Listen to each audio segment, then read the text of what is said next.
Hey guys, welcome to HipHughes History as we bang out the 1936 election deep in the Great Depression, putting up the incumbent FDR for his second term against Kansas Governor Alf Landon. Let's see what happens when we do some giddy up for the learning as we get started right now. It's an electoral massacre. 523 electoral votes for FDR, only eight for the Republicans. They only won Maine and Vermont. The joke was that after the election, if you drove into those states, it would say you're now leaving the United States of America.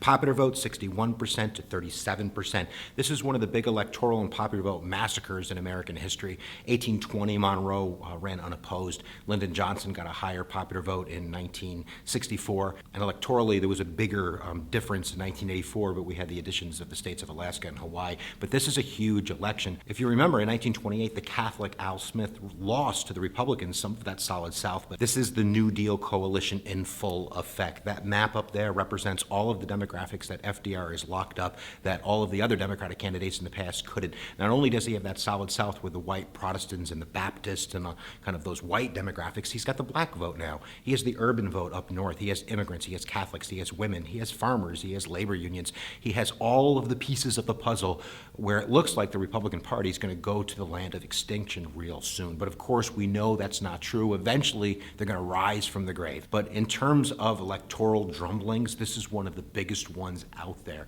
So let's take a look at the candidates, look at a couple of the issues, and then we'll look at saying goodbye.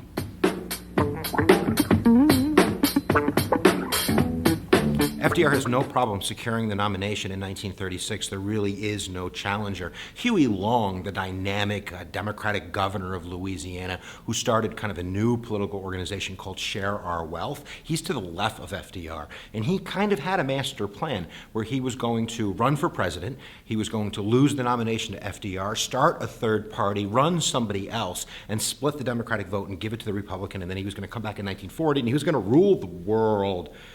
But he was assassinated in 1935, so that dream died. So FDR is pretty much running unopposed. He wants to continue the New Deal policies, and he has tackled unemployment with programs like the CCC and the WPA. He's done infrastructure with the TVA. He's tried to reform banking. He's passed the Wagner Act, and collective bargaining and union strength is growing. So he says, keep going down this road, and that coalition is only getting stronger the more he talks about it. And you have to remember, in the spirit of a Bill Clinton or a Ronald Reagan, FDR is a great communicator. He knows how to use those fireside chats. He knows how to connect with people. He knows how to get their vote. On the other hand, we have the Republicans really in a dizzy, not knowing what they want to do. And the Republicans go with Alf Landon, not that Alf, that Alf. And he is a reform governor in terms of being a Republican reformer of Kansas. And he is running a moderate campaign. His talk got a little bit stronger as it went on, but in the beginning, he was basically saying, look, the New Deal has some really great aspects of it. Put us in charge of it. We know how to run it even better. We know how to cut debt. Look at that right there. And we know how to do this efficiently. And of course, what FDR would say when the Republicans said, let us take over, he would say something like this. We believe in Social Security. We believe in work for the unemployed. We believe in saving homes. Cross our hearts and hope to die. We believe in all these things. But we do not like the way the present administration is doing them. Just turn them over to us. We will do all of them. We will do more of them. We will do them better. And most important of all, the doing of them will not cost anybody anything. FDR knew how to play that card. One of his most famous quotes in this election came out when he said, never before have these forces been aligned against one candidate as they are today. They are unanimous in their hate for me, and I welcome their hatred. He really took that as the mantle, that I am the working guy, I'm fighting against these kind of rich big banks, yada, yada, yada. And as the campaign went on, it did get very bitter, it got very negative. Alf started going to the right a little bit, talking about the New Deal as being steps towards socialism, towards dictatorship. You can hear him right here.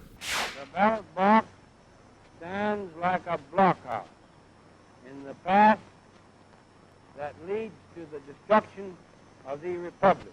But at the end of the day, that is not going to work.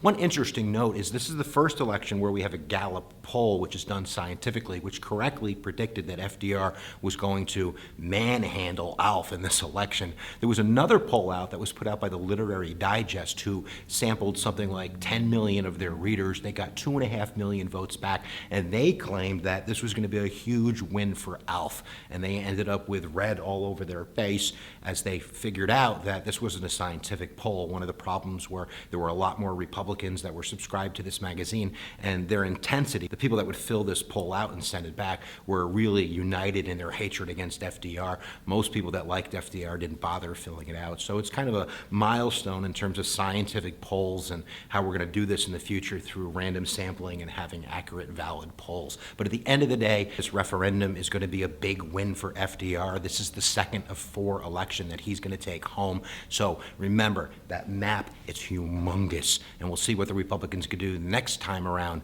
but it's not going to be successful. So giddy up for the learn, guys. If you haven't subscribed to HipHughes History, you can do that by clicking the big red button right there and zip through the lands of the internet to subscribe for fun and funky free lectures.